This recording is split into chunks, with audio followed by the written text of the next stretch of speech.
Alam ko marami sa atin ang nagsasawa na rin doon sa ating routine everyday, no?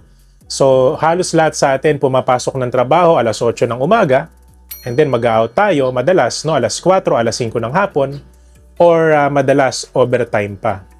Pero alam nyo ba guys na may mga opportunities ngayon na hindi nyo palang napapansin or hindi nyo palang nare-realize.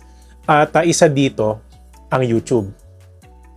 Hindi ko naman sinasabi na overnight success ang YouTube, na once na mag-focus ka dito, magtatagumpay ka agad. So that's why ginawa natin tong vlog na to, para kahit papano marinig nyo yung reality ng pagiging isang content creator, lalo na kung nagbabala ka na mag-quit ngayon sa trabaho mo. Yes, no?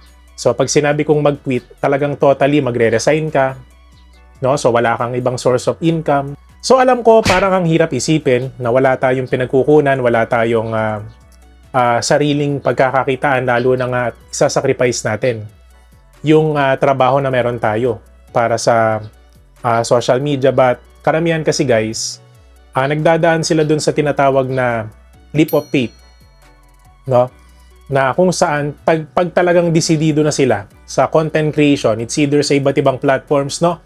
Hindi lang dito sa YouTube, sabihin natin sa Black App, sa Blue App, talagang nagte-take po sila ng risk, no? So talagang isinusugal nila lahat. Yung trabaho nila, yung mga bagay na parang nagsasawa na silang gawin para doon sa gusto talaga nilang gawin. Para doon talaga sa passion nila. Okay? So sa YouTube kasi guys, i-discuss din natin kung bakit madaming nagsasacrifice ng kanilang mga work sa pagpursu ng content creation dito sa YouTube. So i-discuss natin kung ano ba talaga yung nangyayari sa amin na sa content creator, hindi lang dito sa YouTube, pati na rin po sa iba't ibang klaseng applications. So ito yung isa sa mga benefit na sa tingin ko sobrang sarap lang sa piling, lalo na pagka nag-full time ka sa social media, no? So una guys, hawak namin yung oras namin. So ako hawak ko yung oras ko. So hindi katulad ng ibang nagtatrabaho, like for example, dapat makapasok ka sa work mo ng alas 8 ng umaga. So pagka na-late ka, may penalty ka or may kaltas sa sahod. So wala kaming ganong pressure. Okay, wala kaming ganong pressure na kailangan namin gumising ng ganitong oras, kailangan naming magbiyahe ng ganitong oras. So parang hindi pressure yung utak namin sa pagpasok pa lang doon sa trabaho. So ibig sabihin, isa yun sa benefit na nararanasan namin as a content creator, hindi lang dito sa YouTube, pati na rin sa ibang social media platforms. Pero hindi naman porke sinabi ko na hawak ko yung oras ko, magpapabaya na kami. So kasi may misconception dito na dahil hawak namin yung oras namin, walang pressure. Ang reality na to guys, ang katotohanan, no, may pressure pa rin. Bakit? Kasi non-stop yung pag-iisip namin ng mga contents or yung mga vlogs na gagawin namin kinabukasan. Kasi katulad nga ng lagi kong minemention sa mga vlogs ko na bilang isang full-time dito sa YouTube or sa mga social media apps, is dapat hindi kami naubusan ng ideas. So pag naubusan kami ng ideas, wala kaming content na maipapapanood sa inyo, no? So alam ko sa isip nyo na parang ang sarap sa feeling na hawak mo yung oras mo, pero sa kabilang banda, nasa sayo na yan kung paano mo gusto maging active, paano mo gusto maging productive dito sa social media.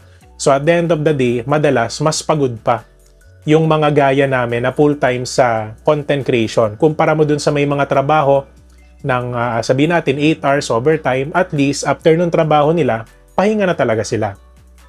So wala na silang iniisip na iba. Hindi katulad namin na pagkaisip namin ng idea, i-record namin, no? Gagawa namin ng script, sabihin natin, i-record, tapos after record, i-edit, after i-edit, yung SEO, no? Yung description, yung mga taggings, yung mga dapat ayusin sa video, and then upload.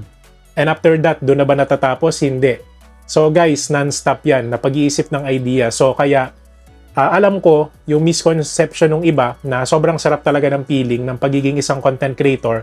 But ang katotohanan yan guys, madalas mas pagod pa yung mga kagaya namin, especially yung aming mentality or yung mentalidad namin, lalo na mostly na mga content creators ngayon, ginagamitan po talaga nila ng utak, ng boses, para magkaroon sila ng quality content. At hindi dahil sa umalis ka sa trabaho mo at nag-full time ka sa content creation, ibig sabihin wala ka ng pressure, no? So sinasabi ko lang sa iyo yung reality ko bilang isang content creator na hangga't maaari gusto ko talagang meron akong laging vlogs kasi doon nagbe-base yung algorithm, yung growth natin, the more na mas active tayo, the more na mas malaki yung chance natin na mag-grow. So sabihin natin, nag-quit ka sa trabaho mo, nag-full time ka sa YouTube. So sabi ni DJ May, walang pressure. Sabi ni DJ May, hawak ko yung oras ko, which is tama naman. Ang problema lang, nakadepende naman yan lahat sa'yo. No, kung paano ka dadaan dun sa proseso ng growth mo sa social media, hindi naman porke sinabi ko na hawak mo yung oras mo or walang pressure, pabanjing-banjing ka na, no? Or let's just say, tatamad-tamad ka na mag-research, gumawa ng script, mag-isip ng content ideas. So, yun lang naman yun, guys. For sure, nagigets nyo yung ibig ko sabihin pagdating sa ganitong bagay.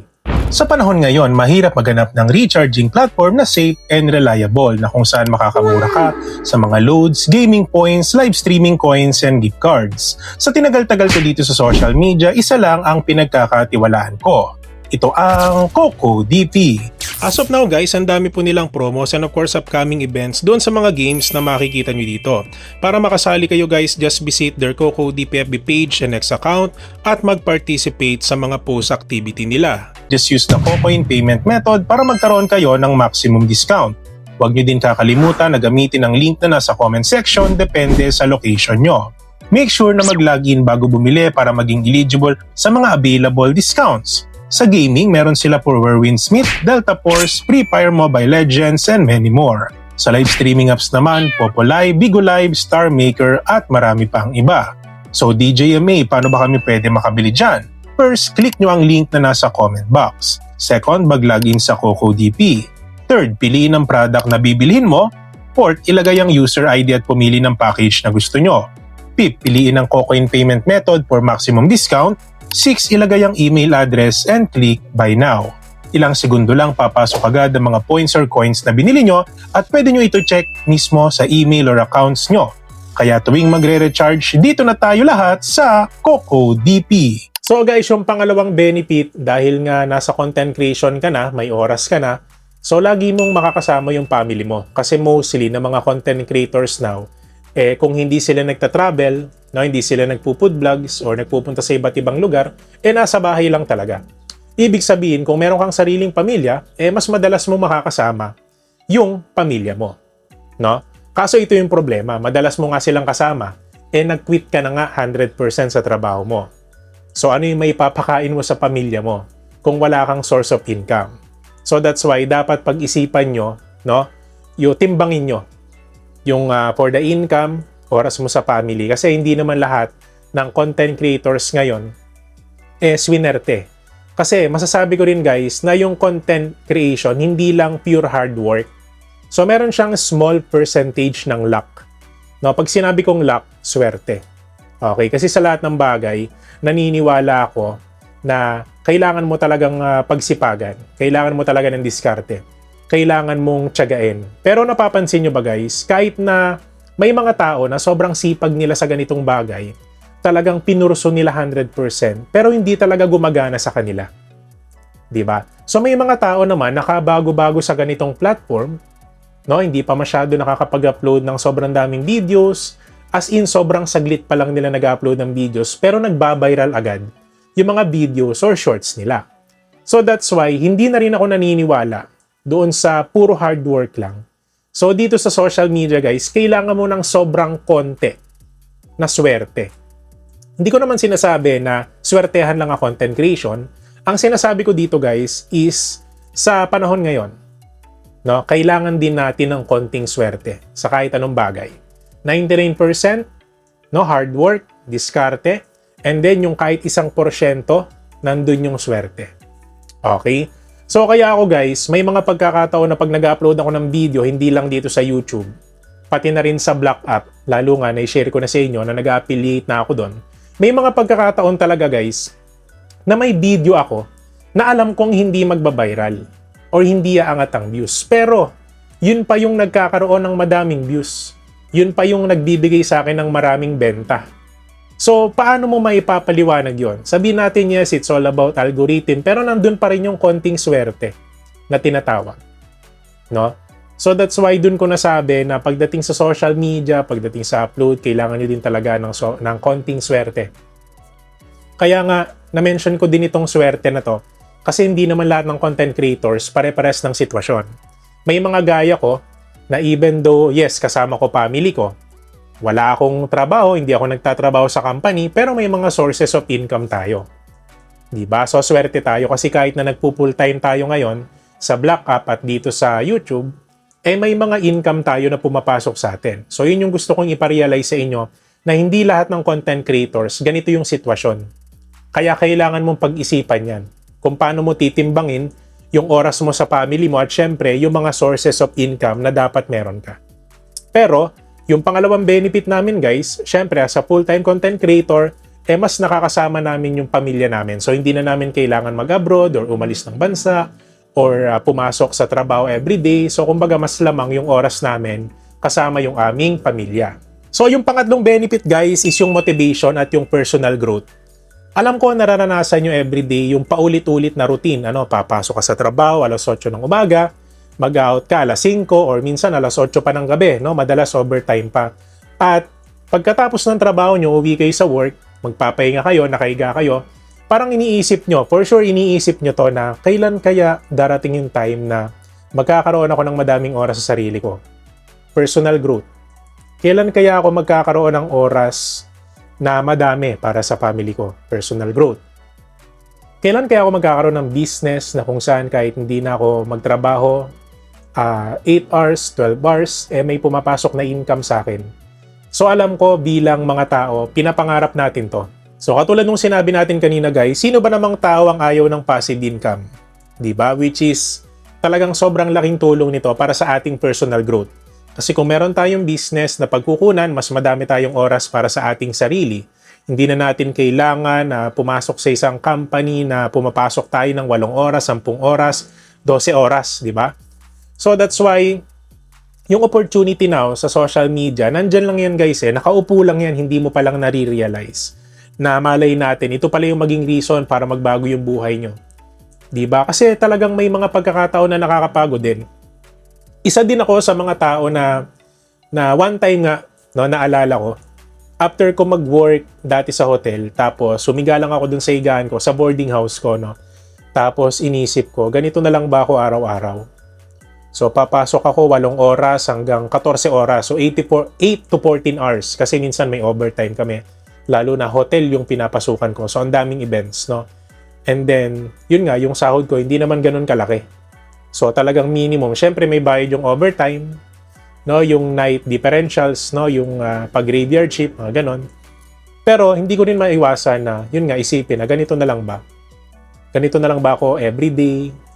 Hanggang sa ako'y umiedad, ganito na lang ba ako? So, syempre, may mga pangarap din naman ako. Na sa ngayon guys, nagpapasalamat naman ako kay Lord na unti-unti na nating nakukuha. So kung dati, yung minimum na yon, di ba, kinikita natin, syempre, 1 araw, 2 araw. Pero ngayon guys, kaya na natin siyang kitain. Even though hawak natin yung oras natin, kasama natin yung family natin. And of course, nagkakaroon tayo ng focus sa sarili natin kasi madalas na mga tao napapabayaan na natin yung sarili natin dahil sa trabaho. 'Di ba? Hindi nyo ba nare-realize guys na may mga tao na may trabaho, yes, pero napapabayaan na nila yung kalusugan dahil nga sa trabaho. For example, sa isang company may lunch break. So yung kinakain nila madalas hindi naman na healthy.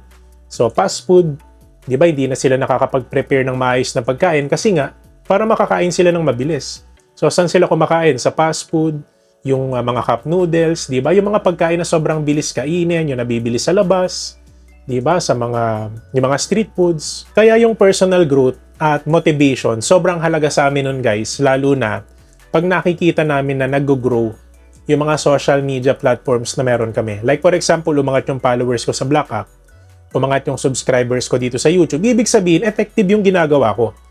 So dahil doon, hindi lang yun ang umaangat. Yung views ko umaangat, yung viewership, yung connections, sponsorship, at saka yung revenue na nakukuha namin dito sa social media. So pag nakita mong gumagana, anong mararamdaman ko? Anong mararamdaman namin? So mas ginaganahan kami. Mas determinado kami na ipagpatuloy yung ginagawa namin. Kasi alam namin na darating yung time na mas lalaki siya ng lalaki. Which is yun po yung nararanasan namin dito sa social media. So yung pang-apat guys na benefit na nararanasan ko or nararanasan namin bilang mga full-time content creator sa social media, So meron kaming tinatawag na passive income.